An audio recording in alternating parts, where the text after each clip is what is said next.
It's 6 in the morning and I want to show you kasi wala pang ulap. Yung view ng hotel natin. Tan! Very beautiful.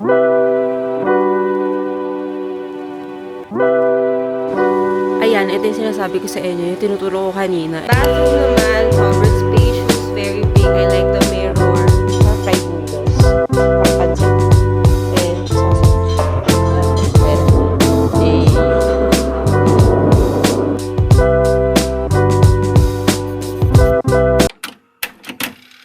Hey besties, welcome back again to another video of Exploring with Del. So right now, andito na tayo ngayon sa Sapa. And mag-check-in na tayo dito sa ating hotel, which is itong Sapa Retreat Condo Plaza. Ito na siya sa likod ko. Ayan. So ngayon, if galing kayo dun sa aking previous video, limited kami nung HK Bus Lines dito sa hotel natin. May free shuttle din silang ino-offer. Kaya, ayun, hindi na tayo nahirapan. So dito tayo sa hotel lobby. People want to clean the room. Clean less earth now. Okay? And one more thing. So, nakuha na namin yung key. Sabi ng receptionist, nasa 5th floor daw tayo. So, medyo challenging. Wala silang elevator. Wala na rin makita. Puro fog. So, tutulungan naman nila kayo sa luggage nyo. Whitewash yung kulay ah. Sobrang foggy kasi oh. Tayo ngayon ay papunta na sa 2nd floor, which is yung room na pagsistayan natin. Ito na pala. Thank you! Yep. Okay, so we're now here sa 2nd floor. And, yeah, this is the room. Dapat overlooking yan. Wala naman eh. Wala makikita. Fog lang. Pasok muna tayo.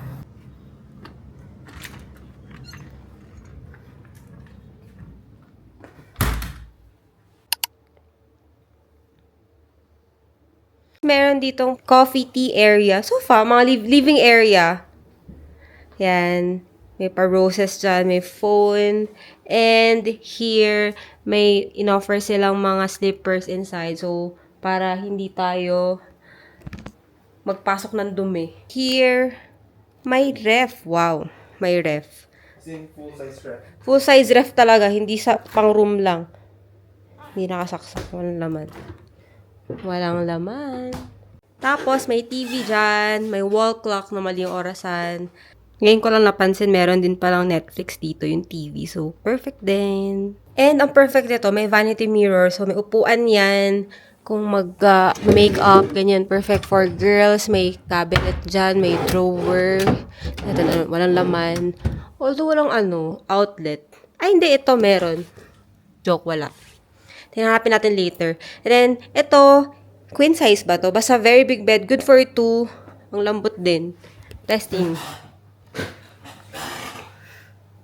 Malambot. Perfect siya.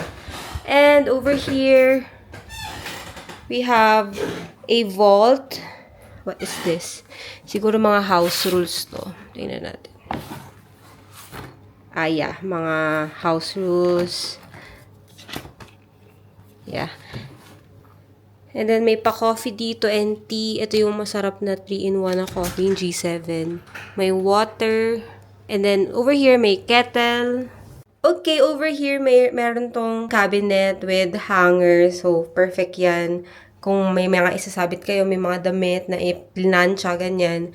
And then, merong clothes for mga madudumi. Sa bathroom naman, sobrang spacious, very big. I like the mirror. Meron siyang, anong tawag dyan, blower.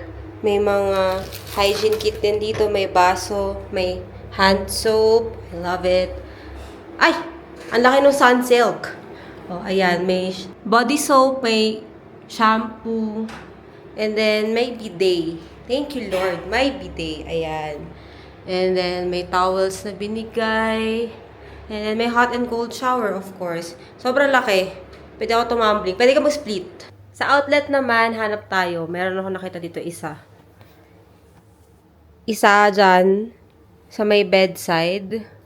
And isa dito sa may TV. So far, yun lang yung nakita ko.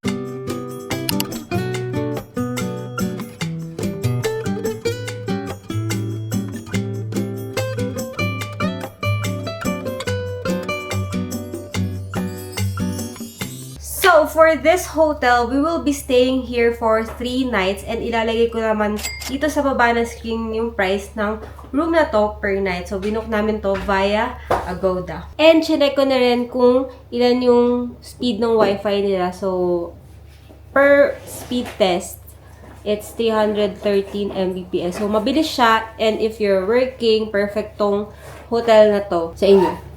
So, most likely, ito, makakapag-upload ka ng mga files, ganyan. Mabilis naman siya. Nakaka-scroll naman ako ng maayos ngayon. TikTok, it's loading. Ayan. Oh. Mabilis naman siya. Okay, guys. So, ngayon, magsisettle down muna kami. We'll take a rest. And then, tomorrow, I will take you guys with me sa ating breakfast hall para makita nyo rin yung breakfast in case you want to stay then and kino-consider nyo rin itong Sapa Retreat Hotel. Okay? See you tomorrow! Good morning, everyone. It's me again, then. And time check, it's 6 in the morning and I want to quickly show you kasi wala pang ulap. Yung view ng hotel natin. So, ito siya. Tan! Very beautiful. Kanina medyo orange pa kasi nagsa-sunrise pa lang. Pero ngayon medyo ano na, yellow na. Yung room natin is nasa second floor. So, pag umakyat ka pa ng isa, kita nyo na yung funicular. So, pero kapag pumunta ako dito sa area na to, dito sa open area na yan, may mga upuan. May kita nyo mismo yung funicular, yung rail ng funicular. Sobrang lapit. Kaya pag umakyat ka sa taas, medyo malayo yung view. Pero mas maganda yung picturean sa taas.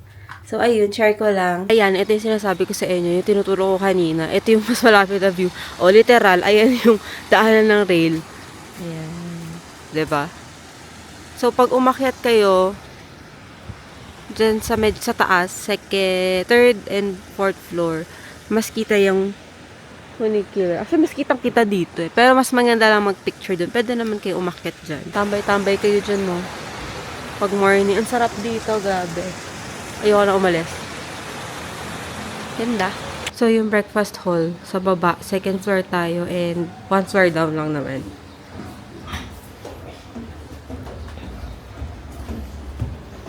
Ayan, ito na yan. Here. Ito tayo, 203. Actually, wala pang food. Wala bang pagkain? Ano ba? Take 2. So, nung bumaba kasi kami kanina, 6:20. Tapos, wala pang sinerve na breakfast. Sabi kasi daw kahapon ng receptionist, 6 a.m. to 8:45. So, baka nagkamali si Rai. Ang start daw kasi ng breakfast dito is 6:45 in the morning. So, time check, 7:09. Yung nakita, ayan, 7:09. So, kaya tayo. Of course, rice. And they have parang fried noodles. Parang pancit. And sausage. And meron boiled corn and kamote. Tapos, meron din bread, jam, and butter. So, in this area, pwede kayong paggawa ng egg. And then, dito sa kabila is pho. And then, over here, may salad. Cucumber. Tomatoes. Tomato. Di ko alam ano yun. And then, siguro mga tinapay ito. Hihi, may condensed milk para sa coffee. So, this is tea, this is coffee. And may juice lang. Tapos, meron din pala mga juice, soda, sa ref. Kung mabol pa si Ray ng ano. Sarap daw kasi. Sa baba, may beer. Ayun. So, kumuha lang ako ng fried rice sa sausage. Tapos, nagpaluto lang kami ng scrambled egg. Pag Sunday. Tapos, tumimpla. Nagtimpla ako ng Vietnamese coffee. Lagay ako condensed milk, ganyan. Ay, pagka ihigop ko, bakit ang pait? Mali ata ang ratio ko. Kasi ngayon, mapait pa din siya. Oh. Pakapait. Pero masarap. Nakain mo na. Bon appetit! Okay.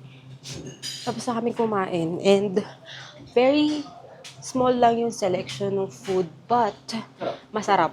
Hey guys, so this is our last night here staying at this hotel. So, bigay ko na sa inyo yung overall thoughts ko dito sa duration ng stay namin dito sa hotel natin, which is yung Sapa Retreat Condotel. So, nilista ko dito lahat.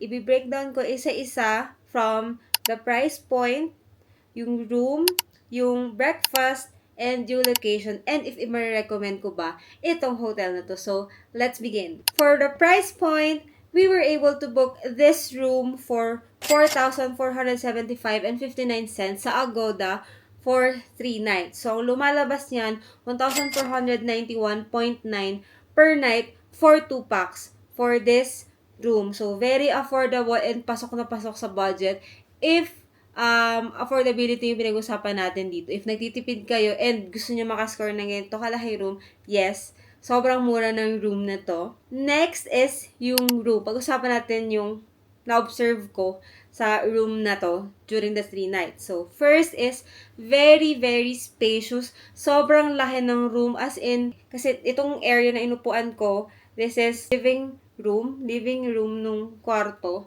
Tapos, meron pang cabinet dito. Sa harapan ko, may full-size na ref. Even the CR, merong kettle, may blower sa CR, may free water, pero walang plancha. Okay? Walang plancha.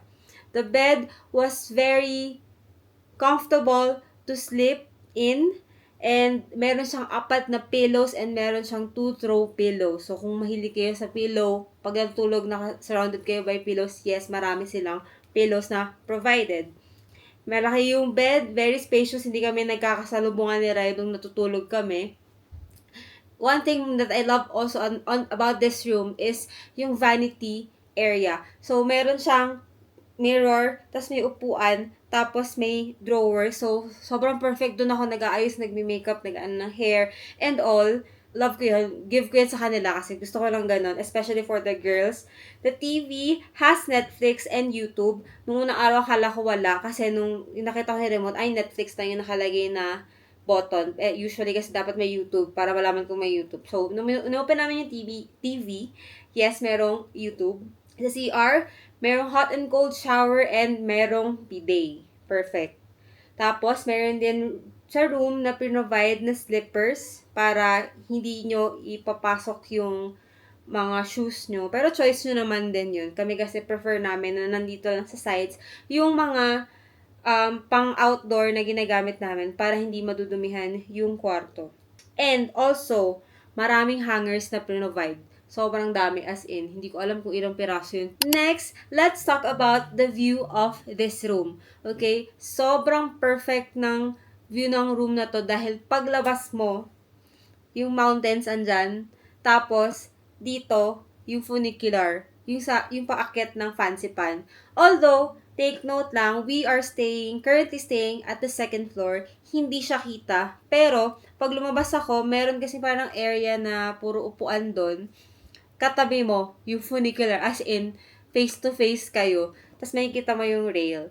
Pero, pag umakyat ka, if naka-book kayo sa third floor and up, kitang-kita nyo na yung funicular. And sobrang ganda talaga ng view. Especially in the morning, nung gumising ako nung second day namin, 6 a.m., pa sunrise, tumatama sa mountains. Sobrang ganda talaga. Let's go and talk about the breakfast. So, very few choices. Ililista ko dito kasi memorize ko na. 3 araw na namin ito ginagawa. Merong pho, may egg, fried rice, sausage, chow mein, bread with jam and butter, tapos may drinks like soda, juice, beer, coffee, tea. Yun lang. Paulit-ulit. Next is the location. Hotel is literally across the Hotel de la Coupole, yung connected sa Sun Plaza, yung sa may Sapa Station, yung color yellow. But, may mga dadaanan kang mga parking lots and may hotel ka pang dadaanan para makalabas ka sa mismong hotel na to. I-insert ko dito yung clip para mas maintindihan nyo. Isa pa, mapipin naman siya sa Grab. Pero kasi, pag pinin mo tong Sapa Retreat Condotel, dun ka sa kabilang side, ibababa ng Grab. Merong nasa gitna kasi ito ng bundok, situated. So, kapag umakyat ako dito, ito yung papuntang Sun Plaza, lalakarin ko lang yan by foot. Pag dito sa kabila, by foot din naman. But, sobrang haba ng stairs. Kasi lang, nung pabalik na kami, naggaling kami sa groceries ni Rai. Pinin namin sa retreat condo hotel. Akala kasi namin dun sa taas kung saan tayo binaba nung HK bus line na shuttle. Ngayon, dito kami binaba sa kabilang side. Sabi ko, bakit parang mali? Pero yung pangalan, sa retreat. Tapos, inakit namin yung stairs. Hindi ko alam ilang stairs yun. Parang more than 100. Sobrang pagod na pagod kami. Is imagine, we have groceries na bitbit namin na puro kape. Ilalagay ko na lang dito sa screen yung ipipin nyo sa Grab in case. So, nagharap na lang kami ng mas malapit na area dun sa taas para dun kami idadaan ng Grab. Tapos, nalakalan na lang namin dito papasok. Overall thoughts. Would I recommend this hotel? My answer is yes or no. Yes, dahil very affordable kung budgeted talaga kukunin ko to dahil spacious at approximately 1.5 per night. Dalawa pa kayo, tapos ganito kalaki. Bakit naman hindi, diba? Tapos malapit pa siya sa Sun Plaza Station. And yung view. Yung view talaga. Maganda talaga. Promise. No, hindi ko naman siya recommend kasi wala siyang elevator. So, yung lobby kasi nasa 5th floor. Currently, nasa 2nd floor tayo. So, bumaba pa kami. Dala-dala namin yung luggage. Buti na lang, tinulungan din naman kami. So, mabait naman din sila. And, since wala nga siyang elevator, this hotel is not accessible for PWDs, senior na nahihirapan na maglakad, and if may baby kayo na magsa-stroller, kailangan yung buhatin. Okay? And, few selections of food din during breakfast. Alright, this is just my personal opinion based on the duration ng stay ko dito sa hotel. So, this video just serves as a guide if in case you're planning or thinking about booking this hotel also. And this ends our hotel review vlog here at Sapa. I hope I was able to help you guys if in case nga plano nyo ring magstay dito and kino-consider nyo din. If you have any questions, you can comment them down below or you can message me personally on my Instagram account. Don't forget to subscribe and click the notification bell para updated kayo sa ating future travels. Again, this is Dan Villavieja, giving you contents, anything and everything under the sun. Thank you guys for watching and I'll see you on the next one.